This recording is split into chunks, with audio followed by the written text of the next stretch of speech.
All right, let's do a little Chevelle update. So I reupholstered the front seats. I've never done it before, but I think they came out pretty good. I also cut the carpet, trimmed it, and put it in place. It's all going to come back out because I want to replace a bunch of the floor, if not the whole floor. There's some patching back here. I don't know, you probably can't really see it, but it's mostly down in the main passenger area. This up here, this all actually looks pretty good, even from underneath. So if I do anything back here, I'll probably strip all that stuff out, and I'll put some fresh sound deadening in there and rust proof it and whatnot. Seems pretty good. Let's see. These side panels here, they're just decorative, obviously, but I took them out. I cleaned them up with like the best interior cleaning shit I have, and yeah, honestly, it didn't really make much of a difference. I'm not going to spend the money to replace them, at least not right now. Maybe I'll try dyeing them. I think to replace both these back sections would cost a few $100, and that's money I can put into other things. I haven't really done anything with as far as cleaning up the dash or any of that stuff. It's dirty. It's not horrible, and I'm pretty sure most of it will clean up.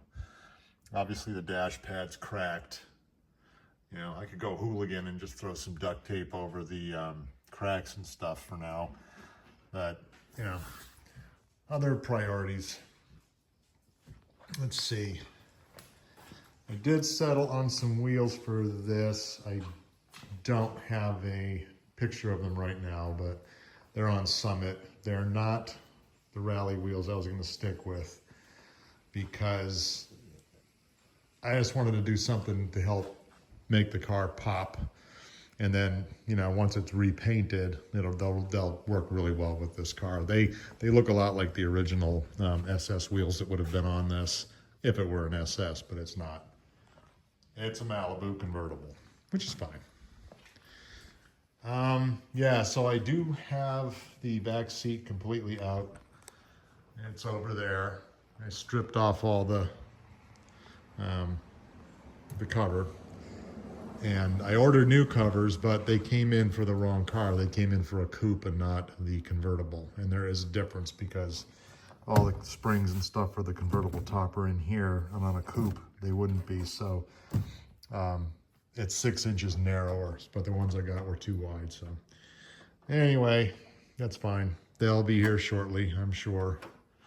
Let's see, changed the oil today.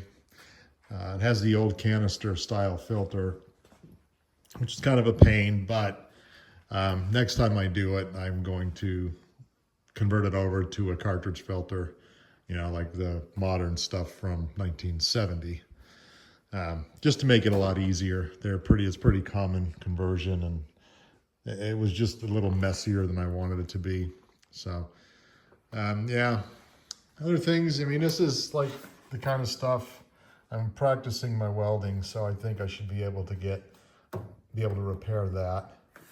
You know, not much to do with this. This is the original factory lead, and there's just some rust here.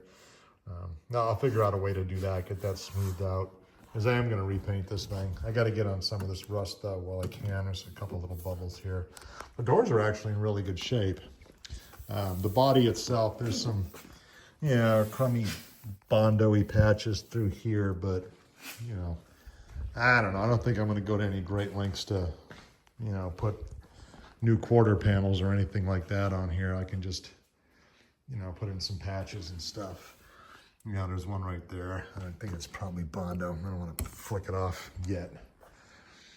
But I took it for a couple drives today. Probably put about 25 or 30 miles on it, and it ran and drove pretty good. I mean, there's some looseness in the front suspension. I think probably just shocks. I put new shocks and springs in the rear, and that really made a big difference. But I think the front shocks need to be replaced. The springs seem fine, so I probably won't do anything with those until, you know, maybe next year. We'll see what happens. But, you know, if the shocks don't fix it, then maybe I'll do springs and control arms or something like that. But yeah, you know, it runs and drives really nice. I haven't had any problems as far as the drivability are concerned. Yeah, it ain't the prettiest car in the world, but it is cool. It's fun. Just like that. I left that on earlier. Yeah, the emergency brake actually works, which is pretty cool. Yeah, not a huge update.